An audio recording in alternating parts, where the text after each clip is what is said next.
So I've been meaning to want do this video for some time, but I've not really had the time or um, an example to show you on how to do it. So yesterday was a perfect opportunity for me to do that since I got a violation yesterday. Okay, so you enter your Facebook app, then you go to your profile picture. Okay, so you click your profile picture, then you see several options here. So you click on the supports. So click on the support. When you click on the support, and it takes you to updates and reports. So you click on support inbox. Okay, so when you click on the support inbox, you have two options here: your reports about others and your alerts. Okay, so the reports about others is if you reported if you report something on Facebook or something like that, that's what the reports about others. If you reported a a post or something that is violent or something, maybe something like that. But I've not reported anybody or anything like that, so I don't have anything there under reports about others. Okay, so our main focus is your alerts. That's where we'll be looking at. Okay, that's where you see your violations and the actions you need to take to clear that violation. So when you enter there, you see your different violations. This includes whatever violations you have from when you started using Facebook till date. So the first one is the one I got just yesterday, and the second one I cleared it before. Then this other ones is still there. I cleared it, but it's still there. It has no issue, but it's just there. This video I did since 2024, December 2024. I've worked on it, but it has not been completely removed. But that didn't affect my monetization status because I already worked on it before. I don't know why the video is still there. So let me show you how to remove this. So when you click on that, you see details. So when you enter the see details, you see that the changes that were made to your video. Like this particular one, the video is originally mine, but I used a song, a music belonging to the video. So the video song has a copyright on it. So once I use it, it means I'll have to share revenue with him. Whatever revenue I get from that video, I have to share it with him.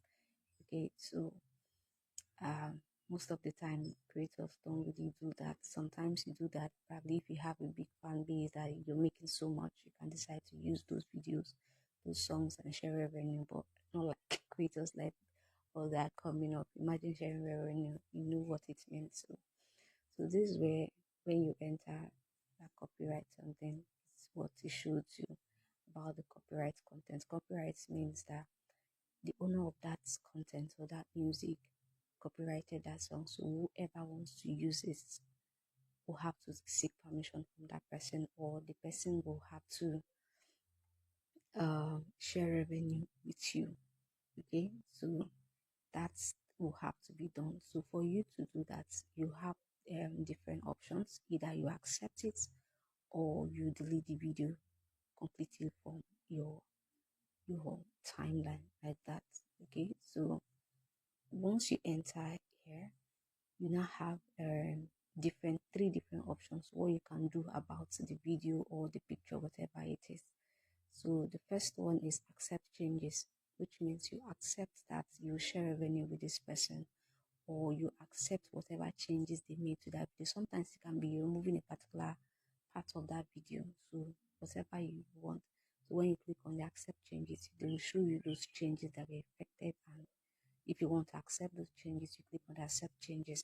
Then submit disputes. If you think you are the original owner of that song or that content, then you can submit dispute to show that the music or whatever the picture you use is originally yours. Okay, but if you don't want to go through all that, because submitting disputes can take a lot of time, and most especially if you are not the original owner of that content, it will affect your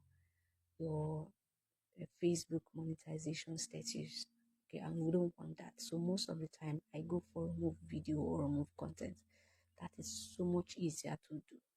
Okay, so when you click on the remove video, the video will be removed from your um timeline like that, so it won't have any effects on your page or your profile like that. Okay, so that's the option I go for. Okay, so those are the three options that are there, so you choose what you want to do. Okay, but like I said, I always go for the remove video or remove content or remove music or anything. I will go for that. That is so much easier to do. Okay, so that is how to go about it. So once I click on the remove video, then it takes me to where I'll have to delete the video completely from my page. So once I click delete, which means the video will be automatically deleted. Yes. So your video was removed, which means the issue is resolved and no further action is needed. It is as simple as that. So you don't have to go through the stress of submitting disputes, or if you don't want to accept the changes that were made to that video, you don't have to go through that. So this is how to resolve your restriction issues and all that. So these things that once you enter this part of your of Facebook, all the violations your page has encountered since from the day you started using your Facebook. I'm not talking about when you change your profile to professional mode or you created a page from it. I'm talking about since you started using Facebook normally. So all those things are there for you to resolve.